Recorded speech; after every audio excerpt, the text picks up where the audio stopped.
এখন আমি গয়া দর্শনে এসেছি। আজকে বিষ্ণুবাদু মন্দির দেখে একটু মনস্থির করলাম ফল্গু নদীর তীরে মুক্তিধাম দর্শন করব। চলুন আপনারাও একটু দেখুন।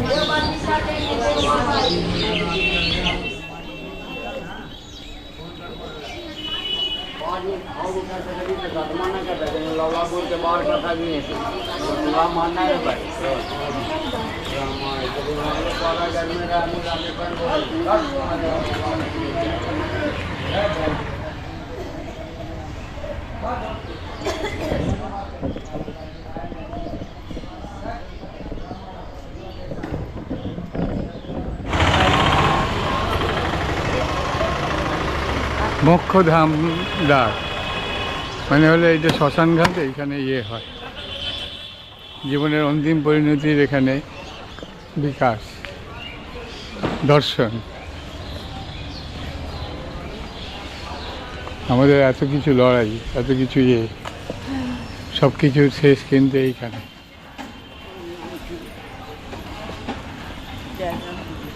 হ্যাঁ,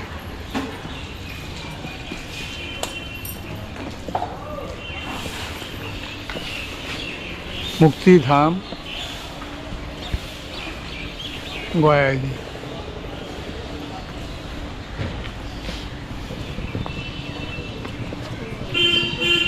এখন নতুন করে সংস্কার করা হয়েছে, জায়গাটা যথেষ্ট পরিষ্কার পরিচ্ছন্ন। পিণ্ডদান করার ব্যবস্থা আছে, সমস্ত কোনো অসুবিধা নেই।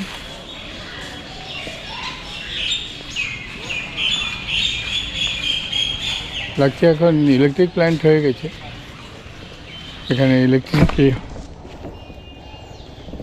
আমরা সকাল সকাল এসেছি, বেশ ফাঁকা ফাঁকাই, এখন অন্য কোনো দর্শনার্থী নেই। এটা ইলেকট্রিক প্ল্যান্ট হয়ে গেছে, এইখানে দাহ করা হয় সব, এইটা ওইটা এইখানে সব দেওয়া হয়।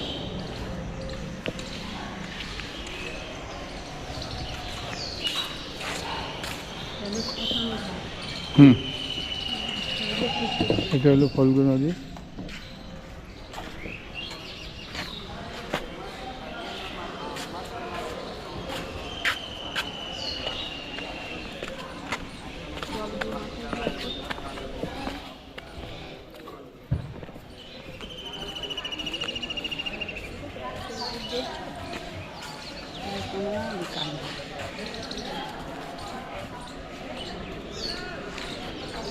সকালবেলা আসার অ্যাডভান্টেজ এটাই, আরও যদি ভোরবেলা বেরোনো যেত আরও ভালো লাগবে।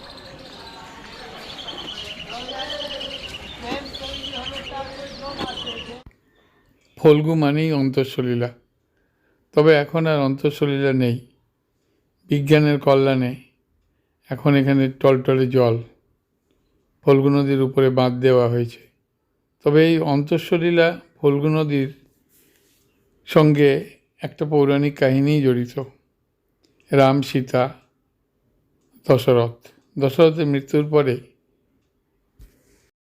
পিণ্ডদানের নির্ধারিত সময় হয়ে আসলে সীতা দশরথের অনুরোধেই পিণ্ডদান করেছিলেন, কিন্তু রাম পরবর্তীকালে সেটা সন্দেহ প্রকাশ করেন।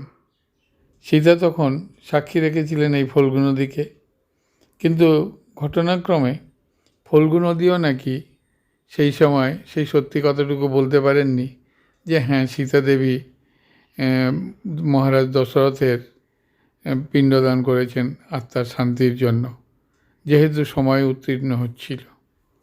যাই হোক, তারপরে সীতা দেবী ফল্গু নদীকে অভিশাপ দেন যে তুমি চিরকাল অন্তঃসলীলা হয়ে থাকবে। কিন্তু এখন ফল্গু নদী আর অন্তঃসলীলা নেই।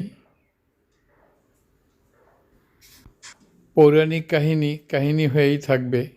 এখন ফল্গু বহমান।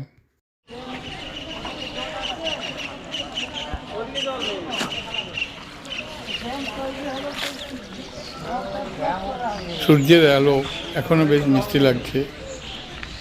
দর্শনার্থীর সংখ্যা দেখছি ক্রমশই বাড়ছে।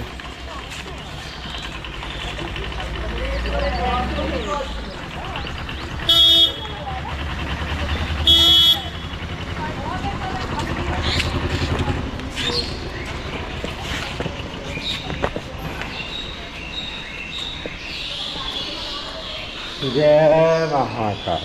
जय महाकाल।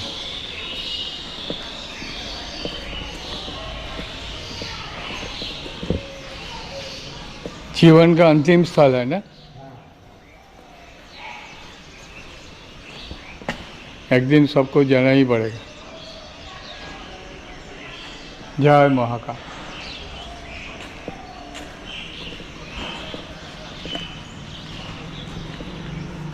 बाबू जी आपकी यह इधर रहते ही है? हाँ, हम यहीं में शानपुर बैठते हैं। कितना साल? यहाँ करीब हमारे 10 साल। 10 साल हो गया। हाँ। यहाँ रहते हैं यहीं? क्या इरादा क्या यहीं जिंदगी चले जाए? नहीं नहीं नहीं, हम तो साधु संत है, घूरता हाँ। फिरता हूँ। घूरते फिरता है। हाँ, इधर- जहाँ शान जहाँ बिहान।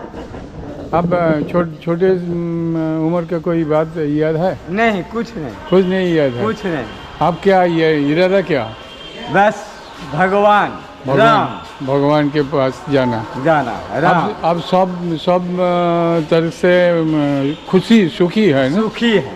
सुखी है। हाँ, बस सब नारायण नारायण जब कोई दिन तो हो सकता है कोई खाना नहीं मिला, नहीं मिलेगा तो पर भी गम नहीं है। गम नहीं है, नहीं है, सब खुशी। खुशी।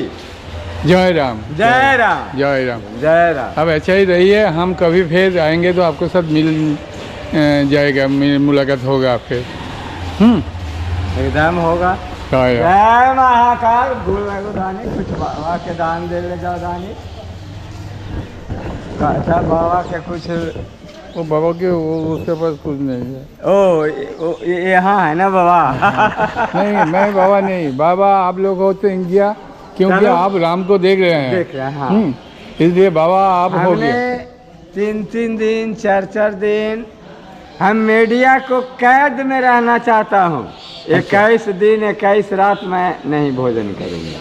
अच्छा। बाकी चाय पानी लूंगा और गांजा। कोई नहीं प्रॉब्लम होता है? कुछ नहीं, सब जिसको हम ध्यान रखा हूँ। कोई बीमार तो हो कुछ सकता है? नहीं। कुछ नहीं है, एकदम टनाटन।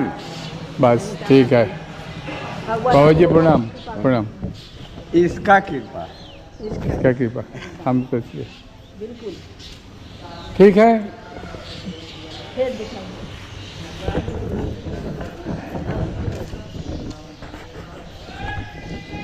পরম সুখী তুমি চিন্তা করো, মানে যেখানে কিনা বলা হচ্ছে, বলছে যে আমার কোনো কিছু ঠিকানা নেই, কোনো নেই, কোনো জায়গা নেই, খাওয়া হলে ভালো কিন্তু না হলে ভালো, আমার কোনো অসুখ বিসুখ করে না, আমার কোনো দুঃখ নেই, সব থেকে বড় কথা বলছে। ফলে আমার সবসময় সুখ, আমি যা পাই সেটা আমার সুখের মধ্যে থাকে। এভাবেই জীবনের অন্তিম লগ্নে যদি মানুষ এগিয়ে যেতে পারে তাহলে কিন্তু মানুষের সত্যিই কোনো দুঃখ থাকে না। আসলে আমাদের ভোগ বিলাস, অর্থ, এই সমস্তর উপরে আকর্ষণটাই আমাদেরকে এটা করেছে। যাই হোক, চলো। মুক্তিধাম গয়াজি থেকে বেরিয়ে পড়লাম। যেমন শুনি, যেমন দেখি, তেমনই আমি তুলে ধরি সবার সামনে। যদি ভালো লাগে তাহলে অনুগ্রহ করে লাইক শেয়ার করবেন, আর যদি সাবস্ক্রাইব না করে থাকেন তাহলে যদি সাবস্ক্রাইব করে দেন আমার ভালো লাগবে। যাই হোক, আবার অন্য কোনো ভিডিও নিয়ে আপনাদের সাথে কথা হবে। আজকের এপিসোড গয়াজি মুক্তিধাম এই পর্যন্তই শেষ করছি। সম্পূর্ণ ভিডিওটা দেখার জন্য ধন্যবাদ। নমস্কার।